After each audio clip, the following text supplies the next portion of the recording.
Welcome everybody to the Aquid Auto Performance YouTube channel and introductory video. Before we get into the Dynojet 224X install, let me first tell you a little bit about myself and what we do here. My name is Christian Aquid. I'm owner and operator here at Aquid Auto Performance, also known as AAP, based in Simcoe, Ontario, Canada. We are a LS, LT performance install shop / dyno tuning shop, specializing in C5 through current Corvettes and other GM performance-based platforms.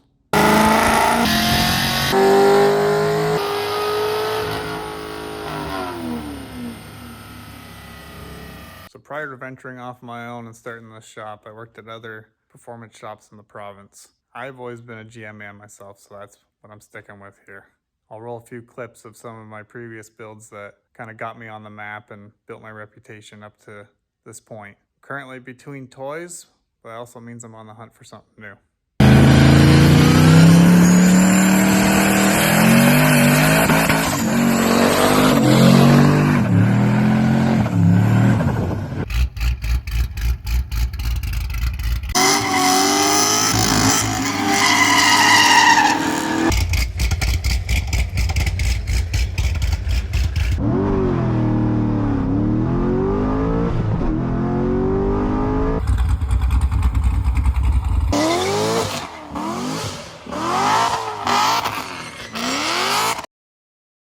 I chose to go in-ground and dig a pit for various reasons. Measure and mark the floor following the Dynojet installation guide. Double, triple check everything, and then fire up the concrete saw and begin to cut the pad. After making the first couple cuts, I revealed what would be the first snag. I found an additional concrete pad underneath the first layer of floor. That retained all of the water from the concrete saw, so I had to drill the four corners, let that drain, and then get my hands on a jackhammer. Ran down to my local equipment center, rented this jackhammer for the day, and pounded the job off quite quickly. Then the hand bombing of the broken concrete begun. All right, the worst is behind us. All the concrete's out. Jackhammer, freaking concrete saw, back in the truck, cleaned up, ready to return. Got our little spot there for the conduit for the airline, wiring. Now I need to get down to my final depth, remove the soil, begin the base. Milwaukee tiller, shovel, just taking loose barrel loads out around the side. Future garden bed, have some veggies. All right. Looks to me like we're ready to pour. Kind of screwed myself with my ability to float. This will be a bit interesting because of the rebar. I really want the walls tied into the floor though. So I feel like that goes into the pad. It's got some adhesive into the slab. Then the walls are poured around it. Nothing's ever detaching. Time to get mixing.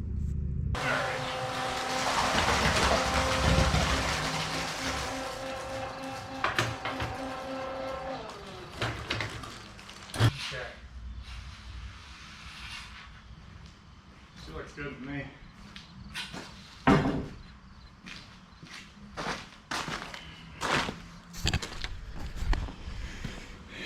Level with our boards, which gives us a perfect 23 inches between floors. Let's get floating. All right, a couple hours after pouring, it's looking not too bad. Saturday morning, now afternoon. Got the forms off the floor, down in there. Got the forms built for the walls.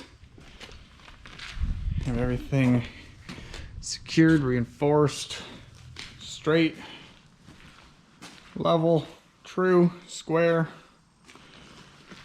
I believe we're ready to move on to our final pour. I'm getting pretty excited here. Getting pretty excited to be done. But I'm also getting pretty excited to see the final product here. Bam. Walls are setting up. Floor's looking good. We got our sneaky conduit pipe buried. These forms on till probably Monday just because we're done. Very exciting. We're like 2 days out from it arriving.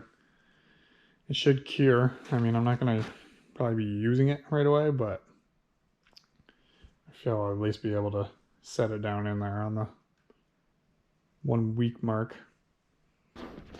That's her. Form's been removed.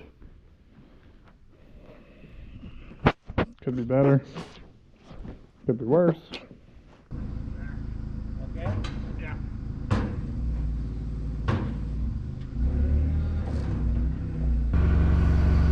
You want a straighter? Yeah.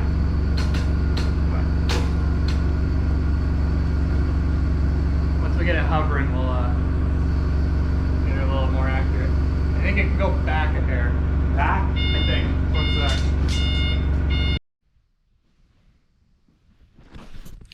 Alright guys, fresh week. Well, it'll be a week tomorrow when I picked up the roller.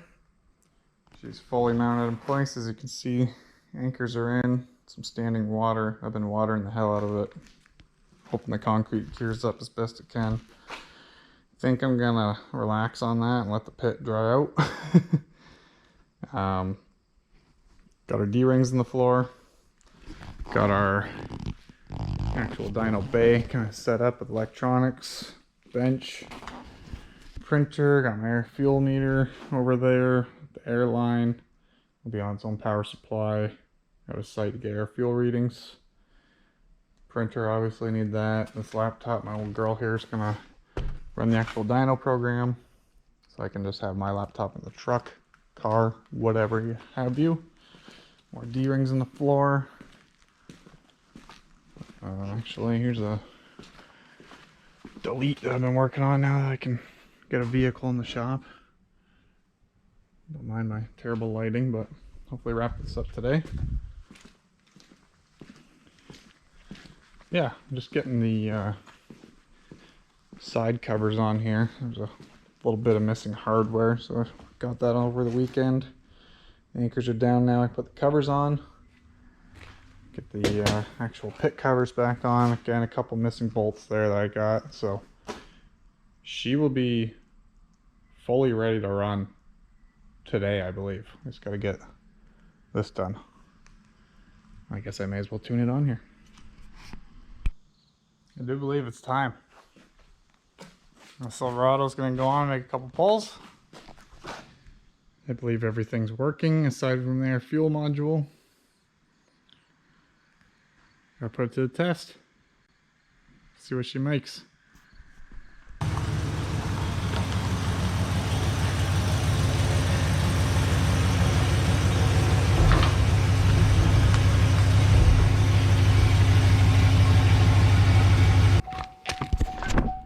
I forgot about you. That was alright. Hit a speed limiter. So, getting into the tune here and try to figure that out. Up the speed limiter past 160 and then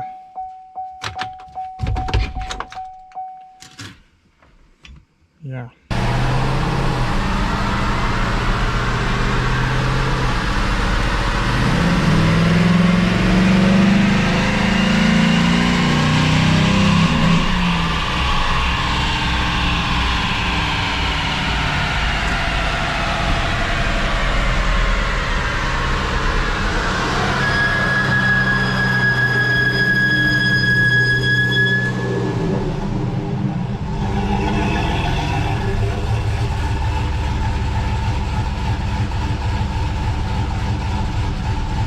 There we go. We're at 300. So that concludes our introductory video and Dynojet install here at the shop. I would appreciate more than you can imagine any likes, shares, subscriptions, comments. If you're looking for a tuner or LSLT performance installer in the Southern Ontario area, hit me up on any form of social media. I'd love to be getting your guys' vehicles in here, listed on the roller. Thank you so much for your support this far, and I'll see you on the next one.